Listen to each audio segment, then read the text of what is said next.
laning is going to be much, much better now. And you can see he's already keeping up in terms of last hits against Swindle. While over here, Pain taking a bit of damage. The Orb of Venom taking out too. A little bit of 17% bash chance coming in as well from Moonmeander. And up top for this fight for the rune, Bolt Fly does pick it up, and Guayo's just a little too fast. Also, the best thing about Naga support is she has 320 base movement speed.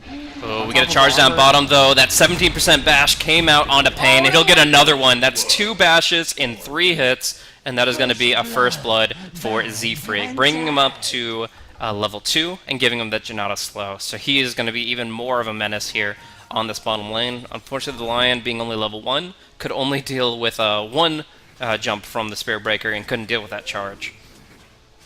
Well, 2 17% in a row, not too bad, and alright, that's gonna put Pain much further behind than he was last game. And he's gonna try to respawn here onto Moonmeander, but there's some backup coming in from Z-Freak once again. And they do spot Joe out, who's level 1, only has 300 health, and look at that damage coming in from Janata. Charges there, he just ignores Pain, goes for this kill, gets it. Z-Freak doing some serious damage early on to this Lion, and this lane is lost. Alright, so this is going to be more and more difficult. At some point, I think the Naga Siren might have to rotate down, and Karina's going to have to assist with the Thunder God's Wrath if they're going to be able to get this lane back in their handle. Because right now, Z-Freak has just enabled the Spirit Breaker to do so much more, and it's just going to be more and more difficult for Pain to farm the items that he wants. I mean, he doesn't really want to Blade Mail this game because he knows everybody's going to be going for BKBs anyways, so he wants to go for that Midas build, but it's all about timing, and right now it's not favorable for the side of EGX. I mean, Pain is having trouble here just farming the lane. There's no pulling option available for the Lion. And yeah, Karina will be nuked down thanks to Swindlemelons connecting with 3 spells there. First Lightning, setting up the Split Earth, and then going for a follow-up Lightning for the kill there. That slowing effect, very impactful for killing off the lower HP heroes, and in this case, the Zeus without a magic stick gets dropped down pretty quickly. Now, up top, WAP is going to be charged, and they're going to be looking for some big damage here with the Rocket Barrage. Focusing on the Viper here, the Corrosive Skin will help him out a little bit, but I think they're going to go for the full dive here. Moonmeander ready for it, and yeah, they need some big TP response very quickly. Without an ensnare, it's Moon versus WAP. He'll charge forward with the Aura, amplifying that and getting the kill. Now Swindle just does Aura damage, or the Pulse Nova, and they're going to be able to finish off Guayo as they pursue into the tree line here. Guayo's still actually alive for a moment, but Moon, he has another charge if he needs it, but that lucky bash keeps his mana safe. So they walk away from the tower dive, they continue their charging, and man, they're up 5-0 now, not even 5 minutes in the game.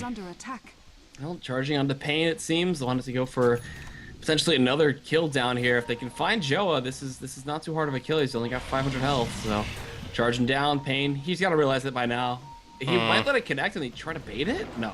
Okay, Moon cancels. I think one big problem with Pain's style of play here on the Bloodseeker is that he's Blood Raging himself so much for these last hits. What you can do is actually just Blood Rage the creep.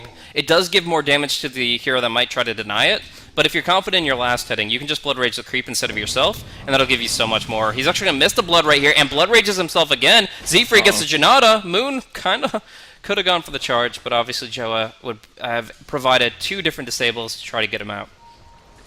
Alright, and I mean, in terms of last hits right now, on top is still Swindle, but Pain really manages to find this farm, like, no problem. Despite all the aggression, despite all the roaming and stuff, it's not really hindering him too much.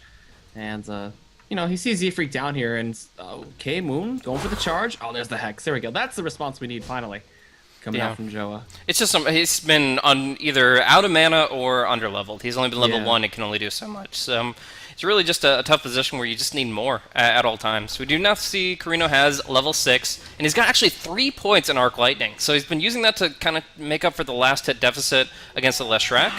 But Guayo is actually going to get caught out here pretty hard. And Ensnare will only help so much as he gets hit by that Split Earth and will be killed off. And yeah, I feel that now they can put some pressure here onto the bottom lane. They're actually going to get the charge onto Pain. He'll Blood Right, but another bash sets up the Janata Shuriken, and they do get another kill. Man, this Bloodseeker having a really hard time, and you can see how frustrated Pain is about that greater bash. Just coming out every single time that Moonmeander needs it, and he's going in again. Joa has 2 stuns, doesn't use either of them, trying to bait them under the tower, but he goes down instead. Oh, the Nether Strike from the freshly level 6 Spirit Breaker sets up the triple kill for Z-Freak. and suddenly this bounty hunter is about to hit level 6. They call it right now. They know they can't deal with a Spirit Breaker and a bounty hunter that's gotten this many kills. Z-Freak's 5-0 and Moomiander 2-0-5. This game was literally won by the RNG of the Spirit Breaker, and there's nothing EGX can do about it.